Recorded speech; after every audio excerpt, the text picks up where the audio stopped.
பிரியமானவர்களே, ஆண்டவரை வரவேற்றால்தான் நமக்கு வாழ்வு. அதைத்தான் இன்றைய நற்செய்தி பகுதியிலும் பார்க்கின்றோம். லூக்கா நற்செய்தியாளர் இரக்கத்தின் நற்செய்தியாளர், மன்னிப்பின் நற்செய்தியாளர் என்று சிறப்பான விதத்தில் அழைக்கப்படுகின்றார்.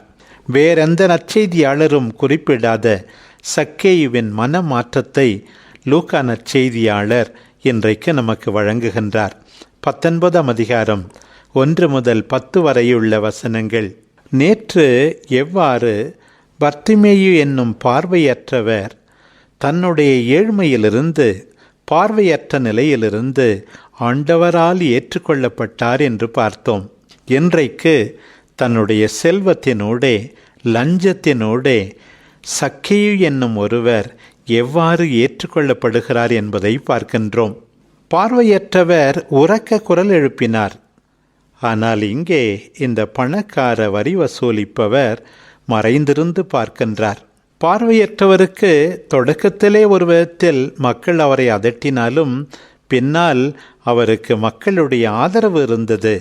ஆனால் சக்கேயுவுக்கு மக்களுடைய ஆதரவு இல்லை, மிகவும் வெறுக்கப்பட்டார்.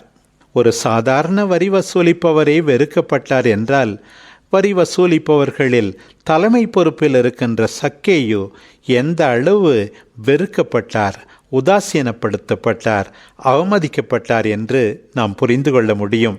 ஆண்டவர் இவர்களுக்கெல்லாம் நண்பர் என்று ஏளனம் செய்யப்பட்டார். 7ஆம் அதிகாரம் 34வது வசனம், 5ஆம் அதிகாரம் 30வது வசனம். அத்தோடு இவர் பணக்காரர் விண்ணகத்திலே நுழைவது அவ்வளவு எளிதல்ல என்றார் ஆண்டவர். 18ஆம் அதிகாரம் 25வது வசனம். சக்கேயு ஆண்டவரை பற்றி கேள்விப்பட்டிருந்தார். எப்படியாவது அவரை பார்க்க வேண்டும் என்னும் ஆசை அவரிடம் இருந்தது. அவருக்குத்தான் எத்தனை தடைகள்! கூட்டம் ஒரு பெரிய தடை, அவர் குள்ளராக இருந்தது இன்னொரு தடை, அவருடைய பணம் ஒரு தடை, அவர் செய்த தொழில் அவருக்கு தடை.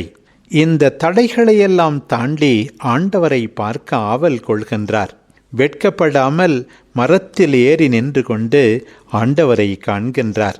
அவர் சிறியவராக இருந்தது உயரத்தில் மட்டுமல்ல, மக்களுடைய மனத்திலும் தான். ஆனால் ஆண்டவர் என்ன செய்கின்றார் என்று பாருங்கள்.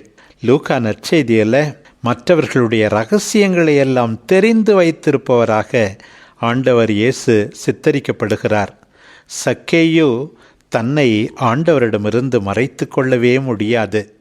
சக்கேயுவும் சரி, நம் எல்லாரும் சரி, நம்மை ஆண்டவரிடமிருந்து மறைத்து கொள்ளவே முடியாது.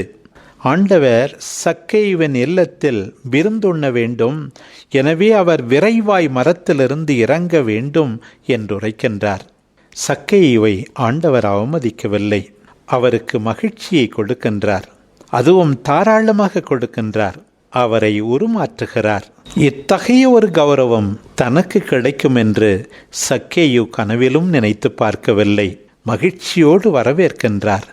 தாம் பெற்ற மகிழ்ச்சியை மற்றவர்களோடு பகிர்ந்து கொள்ள தயாராகிவிட்டார். ஆண்டவரே, என் சொத்தில் பாதியை நான் ஏழைகளுக்கு கொடுக்கிறேன், யாரையாவது ஏமாற்றியிருந்தால் 4 மடங்காக திருப்பி கொடுக்கிறேன் என்று தாராளத்தோடு ஆண்டவரால் பெற்ற மகிழ்ச்சியை மற்றவர்களோடு பகிர்ந்து கொள்ளுகிறார். திருப்பாடல் 126:3 உரைப்பது போல, ஆண்டவர் மகத்தான காரியங்களை நமக்கு செய்திருக்கிறார். நாம் எல்லாரும் மகிழ்ச்சியால் நிறைக்கப்பட்டோம். சக்கேயுவும் மகிழ்ச்சியால் நிறைந்து மகத்தான காரியங்கள் செய்த ஆண்டவரோடு இணைந்து தாராளமாக தன்னுடைய சொத்துக்களை பகிர்ந்து கொள்கிறார். ஆண்டவருடைய பதிலை பாருங்கள். இன்று இந்த வீட்டிற்கு மீட்பு உண்டாயிற்று, ஏனெனில் இவரும் ஆபிரகாமின் மகனே, இழந்து போனதை தேடி மீட்கவே மானிட மகன் வந்திருக்கிறார் என்கின்றார். பிரியமானவர்களே, சக்கேயுவை தேடி போன ஆண்டவர் நம்மையும் தேடி வருகின்றார்.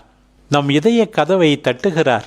விழித்திருங்கள், மனம் மாறுங்கள் என்று 2 முறை இன்றைய முதல் வாசகத்திலே நாம் கேட்டோம்.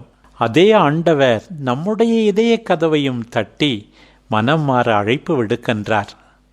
ஆண்டவருடைய பிரசன்னத்தில் நாம் இருந்தால் மீண்டும் பழைய மனிதராக இருக்கவே முடியாது. ஆண்டவருடைய அன்பை அனுபவித்தால், அவருடைய மகிழ்ச்சியை பெற்றுக்கொண்டால் நிச்சயமாக நாம் தாராளமாக இருந்துதான் தீர வேண்டும். நம் வீட்டிற்கும் மீட்பு உண்டாகும்.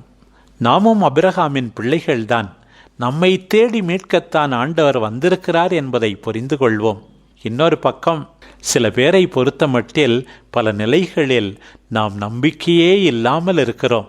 ஆனால் ஆண்டவர் அன்றைக்கு மீட்கப்பட முடியாதவர் என்று நினைத்த மனிதரை மீட்டாரே.